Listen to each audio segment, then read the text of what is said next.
যদি জানতে চাচ্ছিলাম মিন্টু ভাই যে বিএনপি কি জিয়াউর রহমানের যে বিএনপির প্রতিষ্ঠাতা বহুদলীয় গণতন্ত্রের যাকে বলা হয় প্রতিষ্ঠাতা যিনি এই বিষয়টি এনেছেন রাজনীতিতে সেই আদর্শ থেকে তার আদর্শ থেকে সরে যাচ্ছে কিনা এমন একটি কথা অনেকে আক্ষেপ করে বলে। তারাও বিএনপিকে ভালোবাসে কিন্তু সমালোচনার জায়গা থেকে বলে। আপনি কি মনে করছেন সরে কি যাচ্ছে?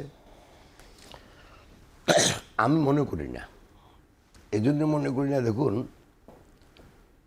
প্রথম করতে হলো একটা তো একটু আগে আপনাকে ইতিহাস বললাম, গণতান্ত্রিক ধারায় বাংলাদেশকে করার জন্য আমাকে একটা ভূমিকা দিলাম।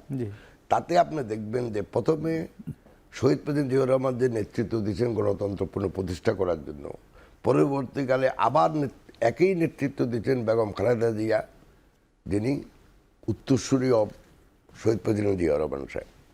এখন আমাদের নেতৃত্ব দিচ্ছেন, মানে অ্যাক্টিভ নেতৃত্বটা দিচ্ছেন আমাদের অ্যাক্টিং ভাইস চেয়ারম্যান সাহেব। এনারা সবাই কিন্তু গণতন্ত্র প্রতিষ্ঠার জন্য, মানুষের অধিকার প্রতিষ্ঠা করার জন্য, আমাদের অধিকার আদায়ের আন্দোলনে তাদের একনিষ্ঠভাবে তারা কাজ করে যাচ্ছে। ব্যক্তিগত ত্যাগ। অতএব ওই গণতান্ত্রিক পার্সপেক্টিভে আমি মনে করি না যে কোনো রকমের আদর্শ বিচ্ছেদ হয়েছে।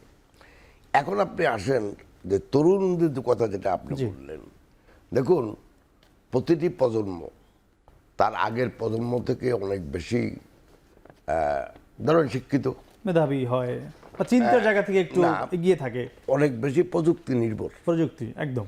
আপনি যদি দেখেন যে ৮,০০০ বছর ধরে মানুষ একটা যুগে ছিল কৃষি যুগ বলে, ৮,০০০ বছর একইভাবে জীবনযাপন করছে। পরবর্তীতে যখন ১৭৫০ সনে যখন ইন্ডাস্ট্রিয়াল রিভলিউশন শুরু হইল উইথ দ্য স্টিম ইঞ্জিন, তারপরে মনে করেন এই যে স্টিম ইঞ্জিনের সাথে বিদ্যুতের আবিষ্কার, স্টিম ইঞ্জিন অমুক তমুক, এগুলি কয়লার ব্যবহার, এগুলির ফলে যে বিজ্ঞানের যুগে আমরা প্রবেশ করছি, যে ইন্ডাস্ট্রিয়াল যুগে আমরা প্রবেশ করছি, তাতে মানুষের বনজগতে বিরাট পরিবর্তন আসছে। এরপরে ২০০ বছর পরে ১৯৬০-৭০ দশকের দিকে বিরাট পরিবর্তন আসে মানুষের জীবনে, যেগুলি আমরা কখনো ধারণাও করি না। যেমন কেউ কেউ ইন্টারনেট ধারণা করছিলেন না আপনারা?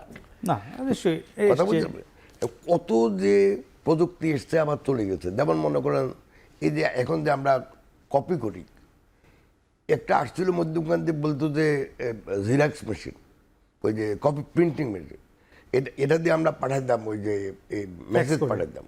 এটা ভাই ৫ বছর পরে উঠে গেছে, ইন্টারনেট আসার পরে, ইমেইল আসার পরে। তো প্রতিটি প্রজন্ম যেই প্রযুক্তি দেখতেছে, যে প্রযুক্তি নির্ভর জীবনযাপন করতেছে, তাতে আপনার কাছে মনে হইতে পারে, মানে যারা ইয়ং, মনে হইতে পারে যে আমাদের এই বাপ দাদারা হয় অত ভালো ছিল না বা ভালো ছিল, কিছু একটা পরিবর্তন তাদের লাগবে। সেই পার্সপেক্টিভে মনে হইতে পারে যে আমরা আমাদের অনুসারী অনুগামী হিসাবে আদর্শ থেকে বিচ্যুত আমি মনে করি না। এটা হলো দুই প্রজন্মের চিন্তাধারার পার্থক্যটা।